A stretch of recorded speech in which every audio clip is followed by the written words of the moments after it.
Hey there, Kaleidoscope Klan. How's everyone doing? This is Mariposa, and I'm transmitting from Bahia, Brazil. Happy equinox to everyone. In the northern hemisphere, it would be the spring equinox, the first day of the year, actually. And in the southern hemisphere, in Brazil, it would be the fall equinox. And these are the times when there's an equal balance between light and dark. Daytime and nighttime have equal hours during the equinox, and that's for 3 days. It stays the same. So it has spiritual significance because the amount of daylight, the amount of sunlight and darkness that we get affects our spirits in a certain way. And so it is an opportunity for us to balance our dark and our light energies, our active and our receptive energies. So it's really important to take note of any downloads of information that you get, any dreams, any signs, symbols, and synchronicities. It's always important, but I would put in some extra meditation time, slow down, and heed the signs. And actually, that's what I really wanted to talk about, is that today it's the equinox. I'm at the beach. It's my first day at this particular beach that I came to because I organize my life around my astrology. I'm very conscious of it, and it's just a matter of putting myself in line with the flow of what God already has going. That's what it's about. So yeah, I was at the beach, really intent to connect with the water, which is really important to me. And I noticed that there were dead fish on the beach. What is that about?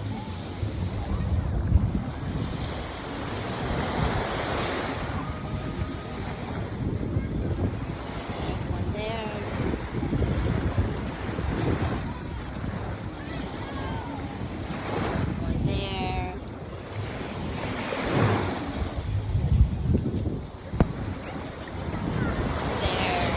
Like, it looks like they died from, there being an issue with either the water or, for some reason their bodies could not take it. So, so there are a lot of dead fish on the shore, and no one is saying anything. But when I was videotaping it, a native woman came up to me and she made mention of it, and I asked her why, and she just shrugged her shoulders and then kicked a dead one into the water. But it was dead, so I mean, it didn't change anything. So I don't know if I'm going to be getting in the water tomorrow. I need to maybe find another location, because that's not a good sign for me. I don't want to be in toxic water. And this is the thing, is they don't tell people anymore when things are toxic, because they're trying to kill people, obviously. So, yeah, look how pretty this is. So, I love myself too much to get in toxic water, as much as the idea was nice, getting in the water. I took heed to what I was witnessing. I noticed that no one else was. Like, people were just in the water like willy-nilly, acting like they don't see dead fish on the beach. So these are the things that will save your life in the period that we're moving into, and that would have saved people's lives going back a few years, if they had heeded the signs. It's really important to be able to see past the illusions of whatever and be able to actually see what's going on, right? So I don't know exactly what's going on. I don't know why the fish are dying on that beach, but whatever the reason, I'm not going to get in it. Now, I saw a pool nearby. I might have to go to the pool. I might have to find another beach where I don't see fish that are dead. But my spidey senses are telling me that I don't need to get in that water. And I'm going to listen because I value myself more than I value the fantasy dream that I had of frolicking in the water and it being safe.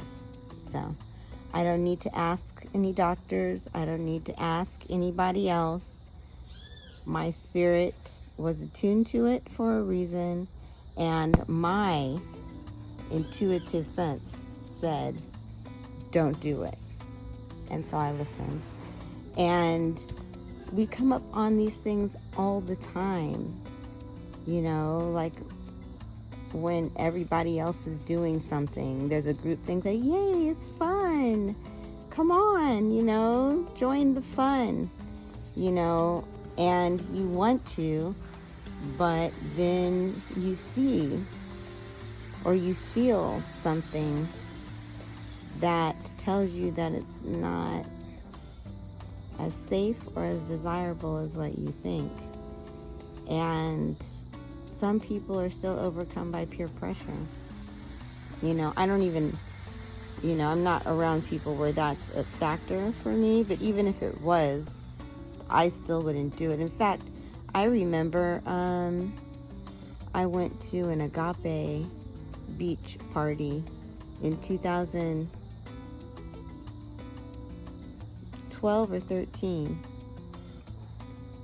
And I had just heard, I think it was 2012, I had just heard about how Fukushima had still been dumping into the ocean all of that time. How, you know, the problem of the radioactive nuclear waste going in the ocean, and how many, you know, animals and stuff were coming out dead was related to that. And I didn't get in the water. Like, I was trying to tell people, I was trying to talk to people like, isn't that concerning to you? And they'd be like, oh, it's okay, you know. Yeah, I haven't gotten in the Pacific Ocean since then. And everything that I choose to do in the ocean is the Atlantic. But, I mean, hey, the next ones might have to be further away in other oceans. I don't know. But since then, I've been on the other side, on the Atlantic, because the Pacific Ocean is dead, is what they've said, as far as the amount of nuclear waste and the amount of radiation and toxic mercury and different things that they've dumped. So, yeah. So this is a time when we need to be extra sensitive and extra attuned to the environment around us. You know, we have to pay attention. I see those fish dying as like canaries in the coal mine.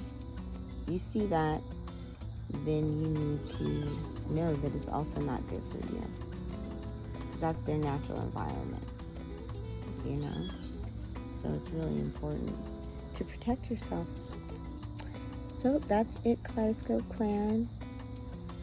I just felt like that was really important to mention, because a lot of people are going too fast to see the signs of the different things that you need to do to protect yourself. And that's something that we all need to do to protect ourselves, is just pay attention. So, as always, I am reminding you to continue to embody the sacred transformation. This is Mariposa. And until next time, stay blessed. Peace.